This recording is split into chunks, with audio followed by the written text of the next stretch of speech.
It's October, we've got new horror movies dropping left and right. This week's new horror movie, Smile 2. Let's talk about it.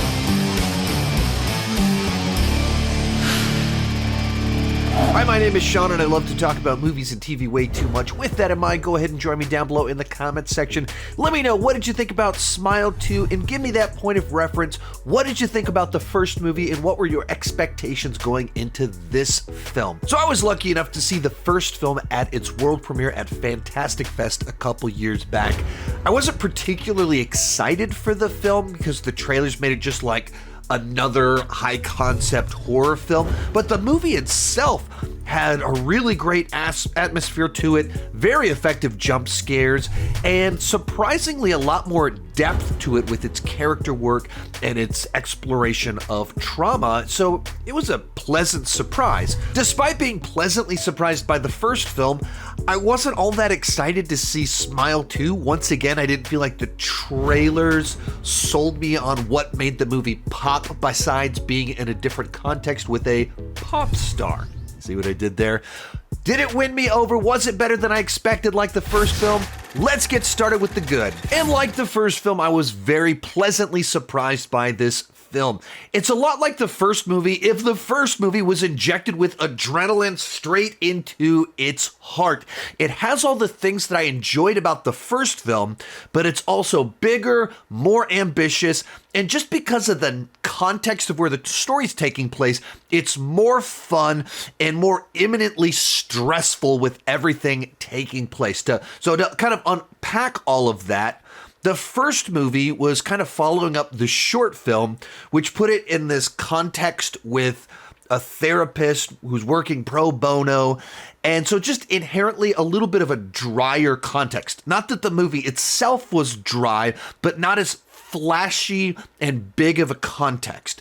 This movie picks up, and it's a pop star who kind of has this thing attached to her that's driving her crazy, trying to kill her. So inherently, the world of a pop star with fans doing public appearances and just a flashy lifestyle, it's just a more fun environment. And because the person is so public, it adds this extra layer of stress to everything that's taking place, where we know why she's behaving so peculiar, but no one else knows. And as she tries to explain it to them, they of course don't believe her, but beyond that, they're questioning her because of her past, which we'll get into that later on in this review. But it just kind of amplifies everything and just feels more alive because of where everything is taking place. It's also bigger and more ambitious, once again, because of the scope and size of the context of the life of our lead character. It just feels like a much bigger world that she's in, with so many more eyes watching her go completely insane in the course of the film. And what you really have to talk about there is the lead performance from Naomi Scott, who's just fantastic in the film, where you see her as the confident pop star trying to relate to her fans, and then you see the real person in private that's dealing with past trauma, the choices that she made, regret, broken relationships. And then you see that real person dealing with everything happening to her and being able to play completely unhinged crazy in all of these different sequences and shift between all of it. Like, she's really, really good. And it's a movie that the quality of the film is dependent so much on believing the experience of this character that she can play all the different nuanced versions of what's going on, and she nails all of it. Other thing really good about this movie is it just feels like a movie that's very assured directorially. It's a very confidently directed film where it's very obvious that the writer-director knew the exact film they were setting out to make here. And so whether the camera movements, where there's certain very like single shot sequences in the movie. There's so many ways in which it like has these seamless transitions from sequence to sequence. The way that it visualizes all of the creepiness of the insanity going on in this girl's mind, the effective jump scares where it builds up the tension and you know that something's going to pop out, but it always catches you off guard. The way that it blends reality and hallucination seamlessly, all of it feels like it's coming from a director that's very confident in the film they're trying to make here. Today's video is brought to you by Factor. This past week, it finally got cool enough here in Texas to pull a sweater out of the closet, and sweater weather pairs nicely with fall foods. But if you're like me, your schedule's too busy to prepare all of those meals that you would love. That's where Factor comes in to help. Their chefs do the shopping and the chopping to bring you fresh, never frozen, fully cooked meals right to your doorstep. All you have to do is heat and eat. When it comes to meals, everyone wants options. That's why Factor offers 35 wholesome meals every week, including Gourmet Plus, Keto, Calorie Smart, Vegan Plus Veggie, so you'll always find something you love that suits your lifestyle. I always go with Keto or Protein Plus. Factor has over 60 plus add-ons to keep you fueled and focused 24/7 with a plethora of flavors. You'll never get bored. I personally like to start my days with their protein shakes. Head to factormeals.com/SeanChandler50 and use code SeanChandler50 to get 50% off your first box and 20% off your next month. That's code SeanChandler50 at factormeals.com/SeanChandler50 to get 50% off your first box plus 20% off your next month. But the other thing you have to talk about with the Smile film, what elevated the first Smile was that it actually had a lot to say about trauma and incorporated it kind of seamlessly into this horror narrative with a very creepy gimmick with the smiles. And this movie does that once again, except this time it's with this pop star who made horrible choices in the past, is trying to get on the right path, trying to be sober, but also is living with the crippling weight of expectations of family, of managers, of fans, all while like having a self-hatred for who she is and not being able to love herself and not able to accept that other people love her. And in the context of this person dealing with all of that, this Smile thing attaches to her.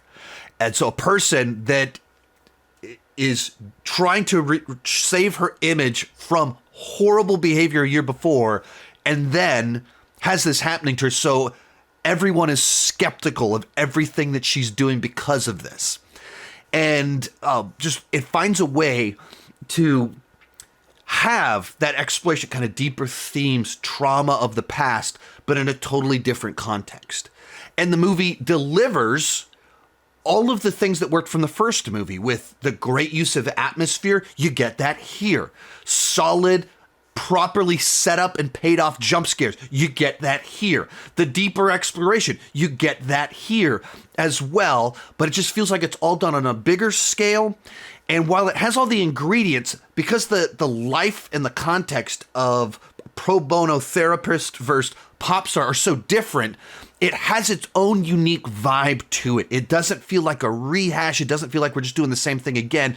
It changes it enough that it feels like another exploration of this mythology in a very different way.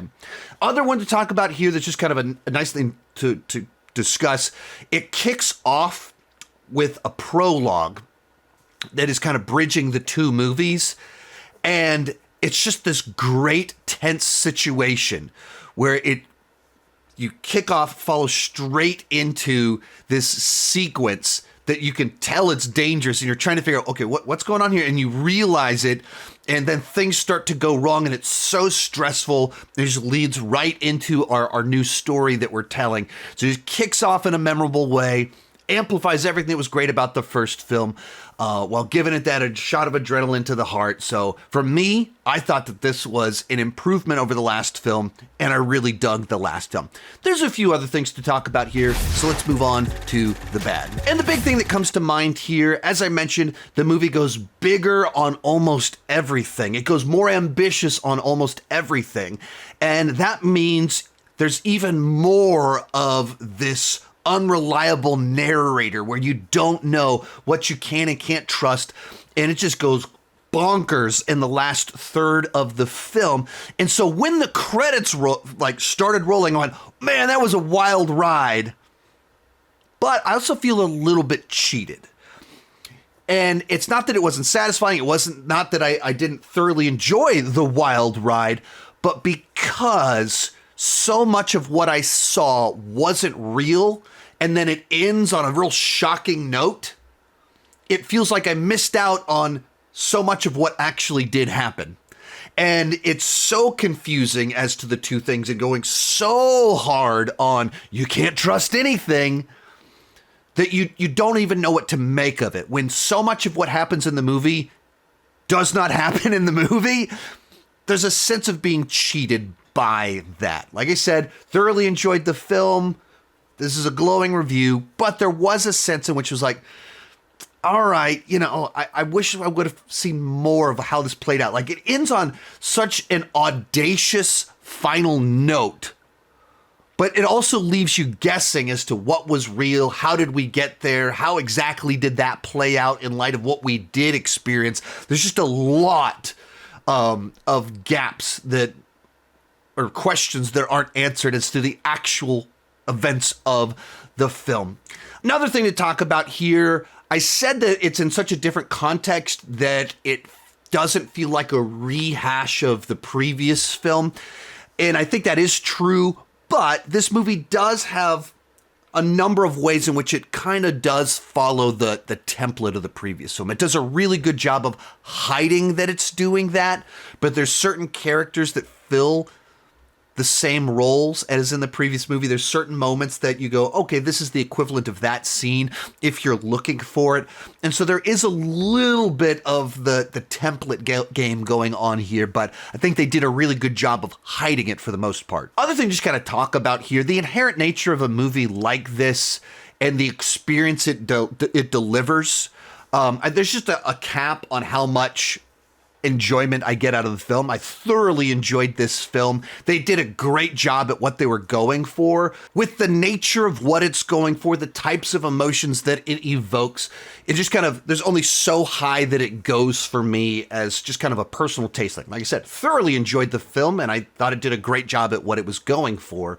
But it's just not the type of movie that for me would be like, that's one of my top 10 of the year or anything like that, which isn't specifically a negative, but just to point out that on a personal preference level, the nature of this type of film, there's only so much that I'll enjoy it no matter how good it is. Overall, I liked this movie more than the first film. It took everything that worked about that movie, made it bigger, more ambitious, more fun, and even more confident directorially speaking. Overall, it's a B+ on the entertainment scale and 8 out of 10. And go see this movie if you like horror films. A movie like this plays great with a packed theater when the jump scares happen and everyone hops up in their seat. So fun to see it with a packed theater. Thank you so much for watching, and keep talking movies and TV too much. Bye-bye.